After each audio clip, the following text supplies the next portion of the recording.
Parental alienation. We are now in chapter, I believe, 14, yes. And chapter 14 is among the 3 chapters of part 5 that says, yes, you do need to fight.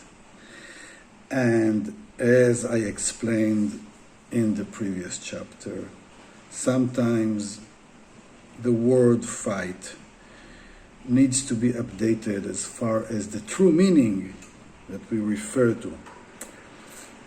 Because there are places in which divorce can contain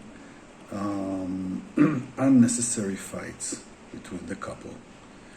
It is as if they are addicted to continue hurting each other. It is as if they continue their relationship now through some kind of this negative, hostile dance. This is not what I mean here. And especially, this is what I'm going to talk about in this chapter. But let's make it clear. There is no reason just for fighting the person you divorce from. And I know that many times these fights are only part of the hardship of breaking family and all the frustration and sadness and this kind of mourning, all channeled into repetitive fights. This is not something I will ever encourage. And I can say that I've been there and I do my best not to go there again.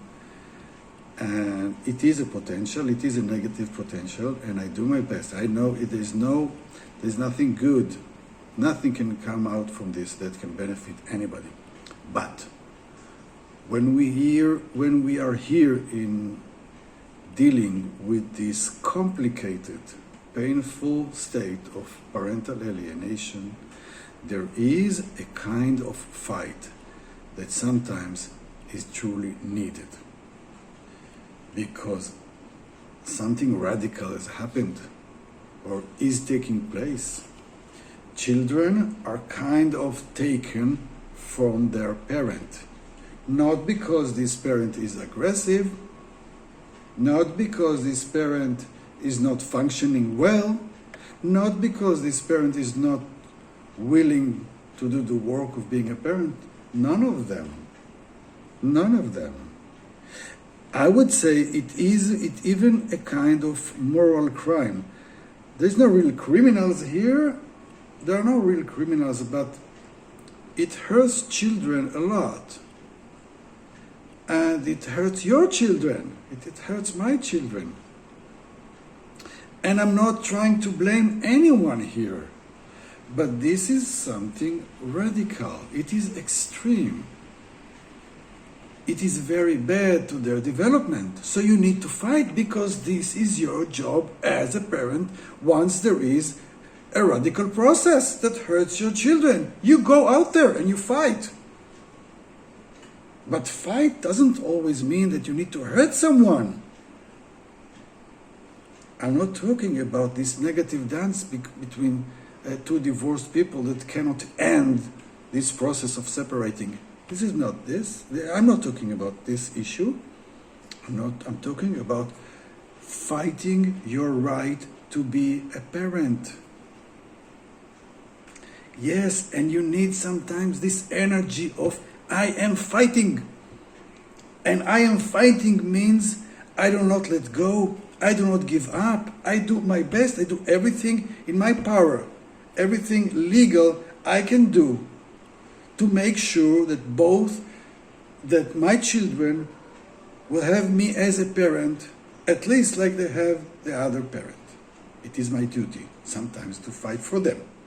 Not only in this case, in many other states in which my children need me to go there and fight for them, fight for their life, fight for their emotional health. This is what I mean. That sometimes, yes, you do need to fight. Do not be afraid of this word. But, and here is chapter 14, create your best fighting strategy. by trial and error. So I'm saying, embrace the concept of fighting, because sometimes you're going to need to be a fighter. Your children will need to see you fighting, and even if they won't like it always because it creates some noise and tension that someone is fighting, somewhere inside them they will know that this parent hasn't given up on them. It's very important for them. So there's no one way, one preferred, one best way to fight for your status, for your place as their present, influencing, loving parent that will be there for them. There's no one way. There is no preferred way. There are some avenues that you may take, and you will try some strategies until you find your way of fighting. And you may change it through the course of this long process. And eventually, when you fight for your children, there are results. Things will change. It may not be immediate. It may at first seem like strange. People will tell you, come on, stop fighting. We want to have here a peace. We want to have quiet. The children don't need all this drama. And some people don't like to see other people fighting. They would like to say kind of numb and, surrender to whatever happens. But if you want to change it, if you want to correct this parental alienation, you're going to need to fight. You may need some help. You may need some emotional support. You may need to go to therapy. You may need to hire a coach. You may need a lawyer. I don't know. Whatever comes to your mind, like through a process of trial and error. But engage with this energy of fighting. Find the fighter in you, no matter who you are, no matter what you think about yourself. You are a parent. It is a duty. It is an obligation. So here you have an opportunity to fulfill one of the duties of a parent, to fight for your children. Even if currently they hate you, even if currently they avoid looking at your eyes, even if currently they say that you do bad food, that your house stinks, that everything about you is wrong, keep on fighting for them. One day, they will return to you, and they may even thank you. You will thank you, because you have fought. And it will be very important for you to know that you can fight, that you are, as a parent, when it is needed, you fight for your children. So it's trial and error. I cannot tell you what to do.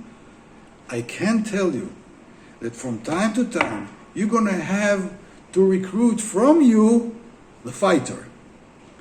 And you may want to, to shape this fighter to be the most efficient, and with the right tactic, with the right maneuvers, that your fight will be as efficient as possible, but you won't find it without trial and error. So you go out there and you fight because you are a parent and you are a loving parent, and this is what loving parent does.